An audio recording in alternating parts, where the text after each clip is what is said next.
guys, welcome back to the channel. I am fresh off of first place at YCS Vancouver, going undefeated the entire tournament. The only thing being a draw in round 8. And I'm still in Vancouver, so like I did in Peru, I'm gonna do a little bit of a post-event analysis, give you guys a little bit of experience, talk about my experience, and then what I think should be done moving forward. And I'll do it live from just walking around the suburbs in Vancouver. Okay, so tournament obviously was a success for me, not like Lima where I can talk about where the shortcomings were. But I think Unchained is just very good. We're seeing crazy representation for it more and more and more. And if you look at the change in representation from this week to last week, the amount is absurd. And the fact that it still did well despite that and people preparing for it now should kind of show it's being dominant. I don't know if it's correct to say tier 0, but it feels like it may moving towards that, which sounds so weird to say because who would have ever thought Unchained is tier 0? And I could be proved wrong. However, my feelings for this are partially because when we were looking at side deck cards to play in the mirror match, and with the target going, I definitely wanted to play cards for the mirror match, I'm thinking, what do you do? Do you try and prevent the field from happening, or do you try and break the field? Now, the issue with trying to break the field is the follow-up for Unchained is really good. Also, there's different ways to make the field. You can do the Griffin, you can do the Caesar, and even then, there's different ways to construct it. You can end on a Shavara in hand, end on both traps, and then also other non-engine cards like Nibiru, Book of Eclipse, Anti-Spell, all expected to be seen to some point when you go second into the field. And if you can beat the field but not those cards, but they pop off enough of the time, then your non-engine's not cutting it either. So breaking the field, kind of hard. I felt that was the correct choice though, still in the end. But I don't know, it's not great. And part of why I think the deck is just so good is you can break the field, but you require to string together multiple card combinations. Like, as good as I liked Marionette Might and the Steel cards, just those alone will never win you the game. Like, we went over my feature match versus Pack in top 4. Go check out that video if you haven't. And even despite him having a crazy hand, I'm supposed to win if I just play it properly. So it's very interesting. The deck is just extremely strong when it goes first. It's just resilient to breakers and sets up really good follow-up. To the point where I'm unsure if I still play Marionette Might in the future. One thing that I was doing this tournament that I think everyone else should be doing as well, and this is probably the one like inside tip I'll give you guys for Unchained. I do want to keep some competitive edge in terms of how to play the Unchained mirror appropriately, but try to always end on Shavara in hand. Having that in hand reduces the risk of the big blowouts of your Caesar getting stolen. Yes, you may still get a monster stolen, but it's no longer nearly as big of a deal. You're not going to be worrying nearly as much about those type of cards if you have the Shavara in hand to mitigate stuff. Yes, Escape can do something similar. However, Escape trading versus Shavara is way worse because you have to pop another card you control, and then you lose a real disruption as well. Obviously, Shavara can be a disruption, but yeah. So yeah, I try to always end on Shavara in hand. I think I'll continue doing that. There's a couple other small things for you guys to learn, but maybe I can show you after. I have other people that I test with as well. I can't just betray them and tell every secret we worked on together away. But yes, and then as for trying to prevent the field from happening, that's like the other approach. It just feels almost futile though, because one hand trap is never going to cut it. Nibiru can get there, but it's rarely enough by itself.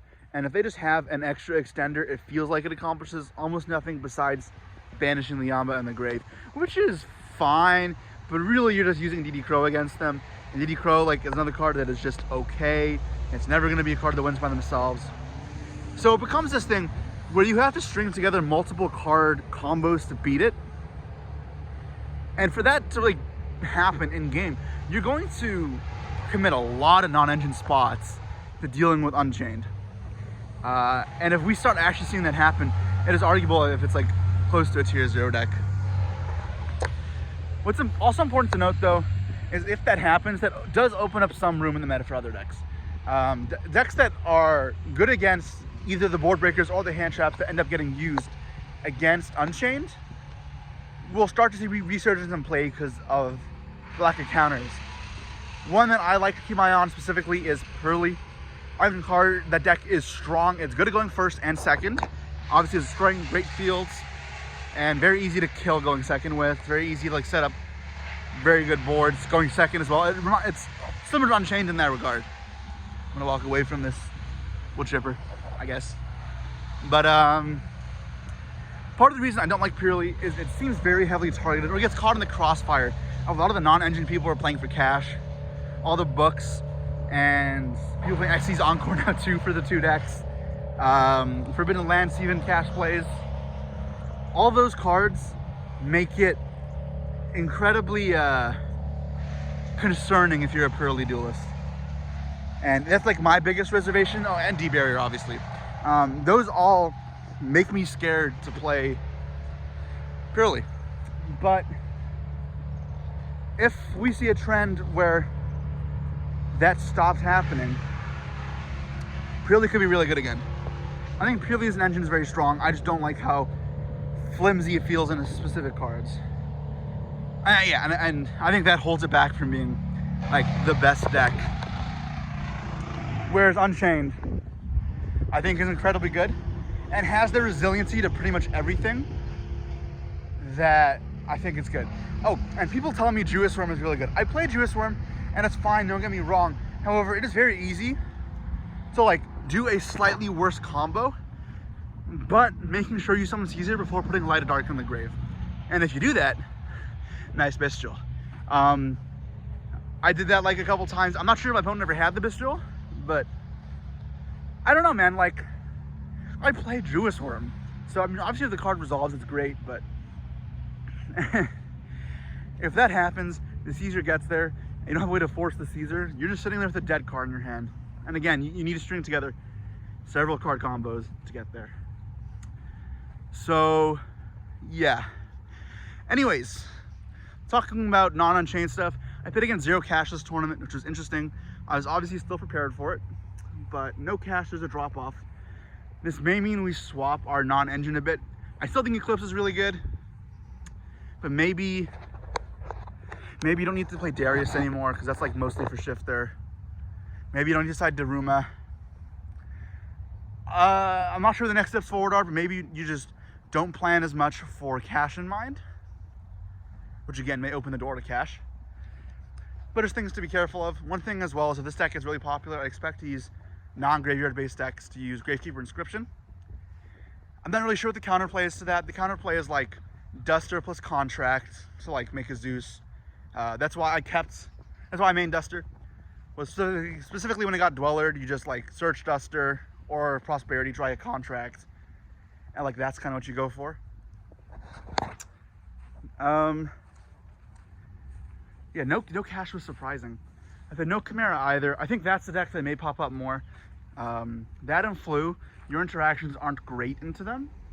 They're not bad, but those decks with non-engine targeting Unchained could be a little stinky of a matchup. I'm curious to see how the meta evolves, guys. I hope that you guys can learn something. This is my experience in the tournament and kind of my thoughts moving forward. Still have 2 YCSs to go for the season, or for the month. We got Cancun with Dortmund. Yeah, I mean, I'll see you guys there, and that's kind of all. Peace.